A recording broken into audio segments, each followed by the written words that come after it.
तो होली से पहले केंद्रीय कर्मचारियों की क्या सैलरी बढ़ने वाली है और डीए में कितने हाइक की उम्मीद की जाए। वेतन के साथ साथ पेंशन भी बढ़कर आएगा। केंद्रीय कर्मचारियों के लिए बड़ी खुशखबरी आ गई और होली से पहले खाते में मोटा पैसा आएगा। डीए पर ये एक बड़ा अपडेट आ रहा है, वो आपको बताएं। 20,000 से 1 लाख तक की सैलरी वालों की कितनी इसके बाद सैलरी बढ़ जाएगी, उदाहरण के जरिए मोटा मोटी एक पूरा कैलकुलेशन समझाने की कोशिश करेंगे। इसका फॉर्मूला क्या होता है, बहुत अंदर नहीं जाएंगे फॉर्मूले पे, पर इसका फॉर्मूला क्या होता है, कितने बेसिक पे वाले कर्मचारियों की सैलरी कितनी बढ़ेगी, ये सारे कैलकुलेशन फौरी तौर पर मोटा मोटी समझेंगे। नमस्कार, आपके साथ में ललित प्रजापति।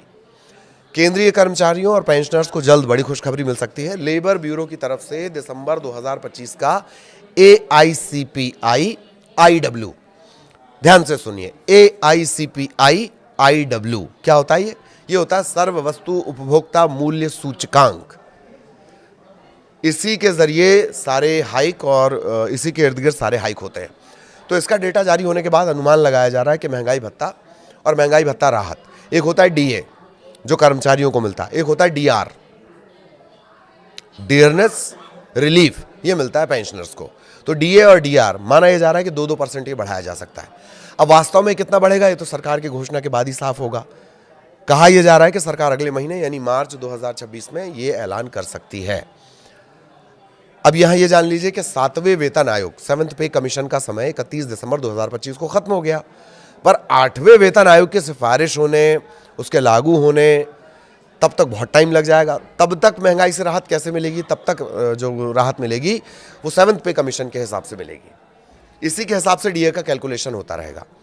आपको बता दें कि सरकारी कर्मचारियों के बजट पर महंगाई का असर ना हो, इसे एडजस्ट करने के लिए महंगाई भत्ता टाइम टू टाइम सरकार बढ़ाती है। केंद्र सरकार साल में 2 बार जनवरी और जुलाई में डीए बढ़ाती है।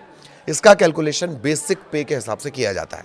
ऐसे में डीए बढ़ने पर कर्मचारियों की सैलरी बढ़ जाती है और डीआर बढ़ने पर पेंशनर्स की कुल पेंशन बढ़ जाती है।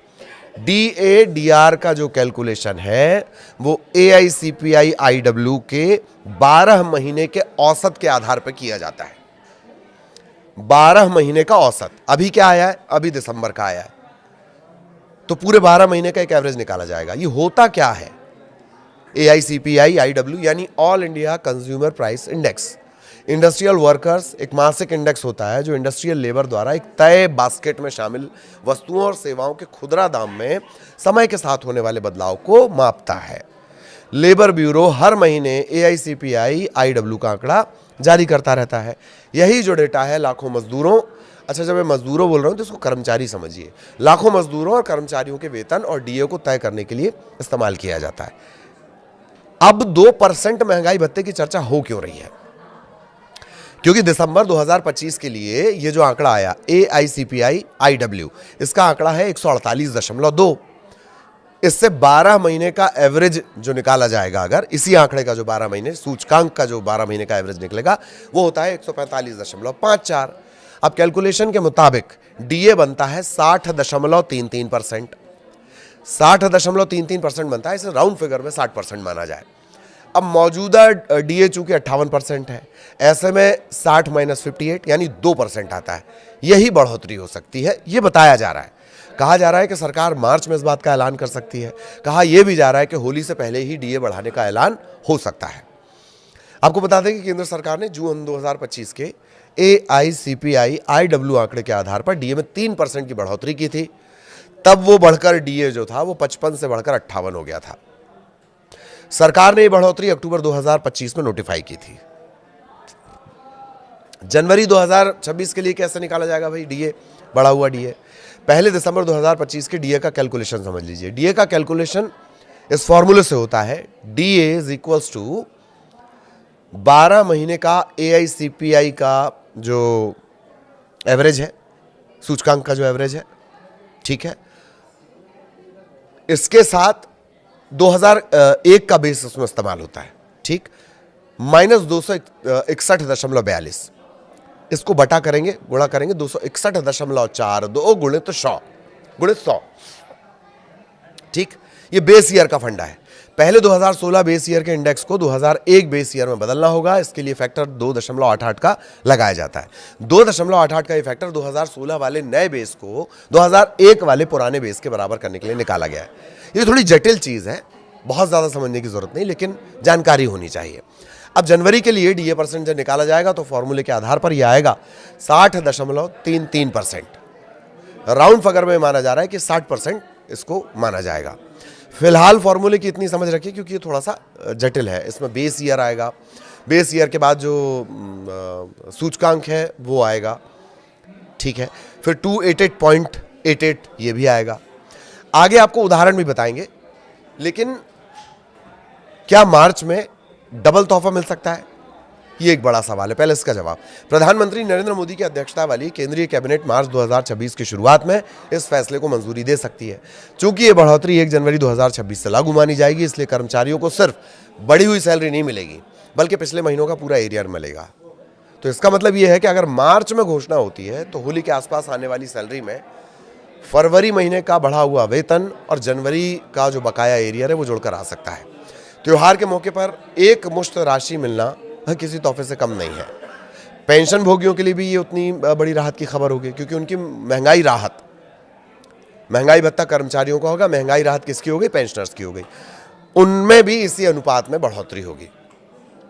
मौजूदा बढ़ोतरी 7वें वेतन आयोग की सिफारिशों के तहत की जाएगी। अब तक 8वें वेतन आयोग के गठन या लागू होने को लेकर सरकार की तरफ से जो टाइम पे अपडेट दिए जाते हैं, औपचारिक हरी झंडी हालांकि इसे मिली नहीं है।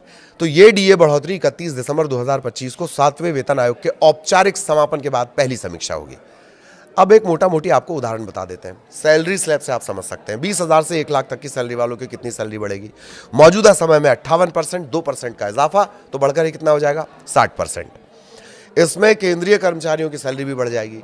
मौजूदा डीए 58 और अब 60%। डीए पर अलग अलग बेसिक सैलरी के हिसाब से एक मोटा मोटी बढ़ोतरी कैसी होगी इसे कैलकुलेशन से समझा जा सकता है। जिनकी बेसिक सैलरी है 20,000, 58% डीए पर इनका वेतन 31,600 और 60% वेतन पर इनका पहुंच जाएगा 32,000। तो मासिक बढ़ोतरी कितनी होती? 400 रुपये। बेसिक सैलरी अगर 30,000 है, 58% के हिसाब से 47,400, 60% के हिसाब से 48,000, मासिक बढ़ोतरी 600 रुपये। जिनकी सैलरी 40,000 के स्लैब में है, 58% के हिसाब से 63,200, 60% के हिसाब से 64,000, महीने की बढ़ोतरी 800 रुपये। बेसिक सैलरी 50,000, 58% के हिसाब से 79,000, 60% के हिसाब से 80,000, मासिक बढ़ोतरी 1,000 रुपये की। बेसिक सैलरी 60,000 के स्लैब में, 58% के हिसाब से 94,800, 60% के हिसाब से 96,000, 1,200 रुपये की बढ़ोतरी। 70,000 के हिसाब से देखा जाए, 58% 1,10,600, 60% 1,12,000, महीने की बढ़ोतरी 1,400 रुपये। और जिनकी बेसिक सैलरी 80,000, 58 के हिसाब से 1,26,400, 60% के हिसाब से 1,28,000 ये पहुंचेगी। तो 1,1600 की मोटा मोटी इसमें बढ़ोतरी होगी। इसी तरीके से भी आगे के स्लैब है उसको आप 58 के हिसाब से और 60 के हिसाब से कैलकुलेट कर सकते हैं। बट मोटा मोटी ये जो बढ़ोतरी है ये हम आपको एक बता रहे हैं कि ये 2% अगर इजाफा होता है तब होगी।